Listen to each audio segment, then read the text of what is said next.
Welcome to the EQ Video Tip. I'm your host, Eric Forsetter. As always, thank you for watching another edition of this week's EQ Video Tip. Before we jump into the tip, let's review the goals of EQ Video Tip.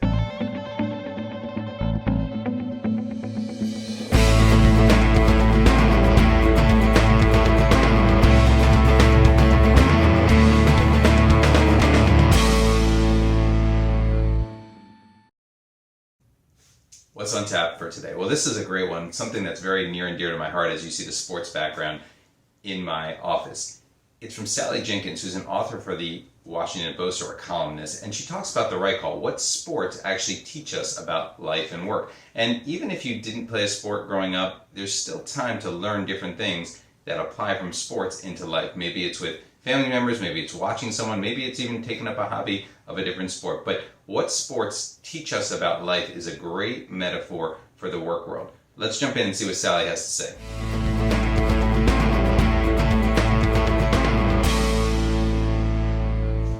Tip number one, conditioning. Like any good athlete, we have to be in good condition. When you're really tired and playing a sport, guess what? You make mistakes. Same thing happens when you're working. When you're not in the right condition and you're not at your mentally most fit time, guess what? You make silly mistakes. Maybe towards the end of the day, you find yourself writing grammatical errors or making accounting errors or not being able to articulate what you want to do. It's important to have the right conditioning, but also the right training to make sure your body is where it needs to be, and of course your mind.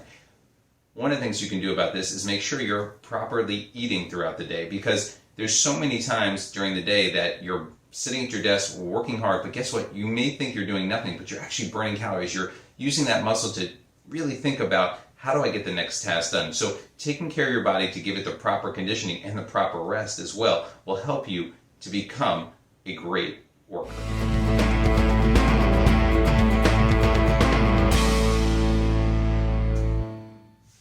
Tip number two, and with respect to Allen Iverson, we're talking about practice. Yes, practice makes perfect, but practice really doesn't make perfect, it makes permanent. And it's important to know that practice is more than just tedious repetition. It's important that we practice the things that we're good at and even the things that we're not so good at, so that we can improve upon our overall game, whether it's in sports or in the working world or even with friends and family.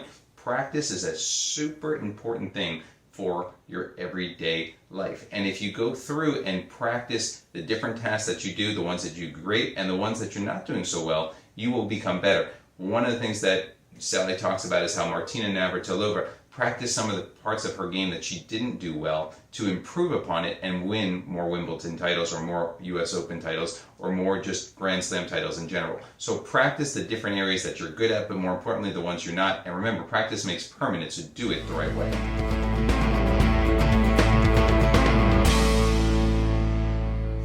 Tip number three, candor and discipline.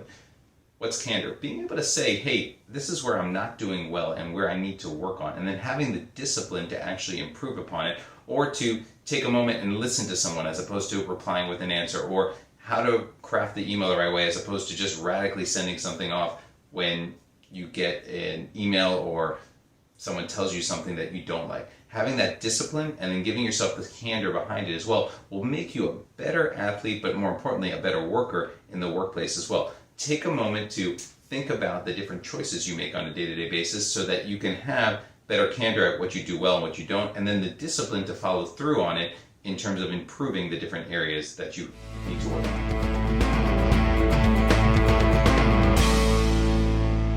Our last tip, failure. And this is a great one.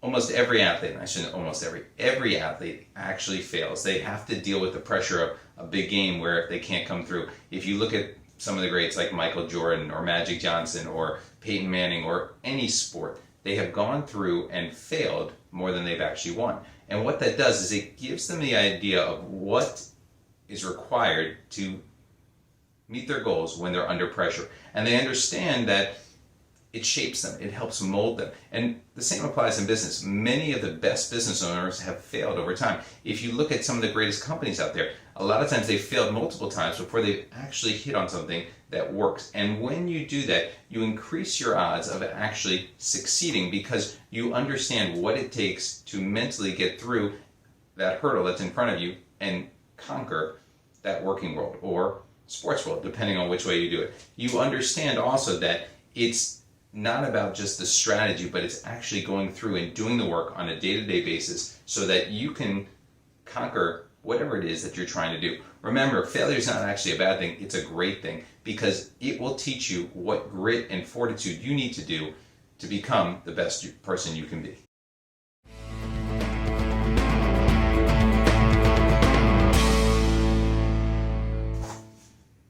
That's a wrap for this week's EQ tip. Thanks to Sally for providing such a great article. Again, use these tips to help you become better in the working world and also in your professional and personal life as well.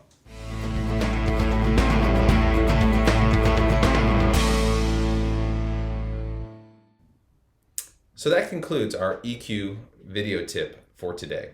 Try incorporating some of these tips into your daily routine. But remember, use what works best for you and personalize it for yourself.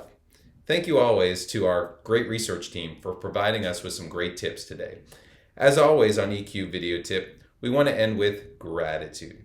So thank you for watching. We really appreciate it. Here are some resources that you can use if you want more information on EQ going forward. Thank you again, and we look forward to seeing you in the next episode. Thank you.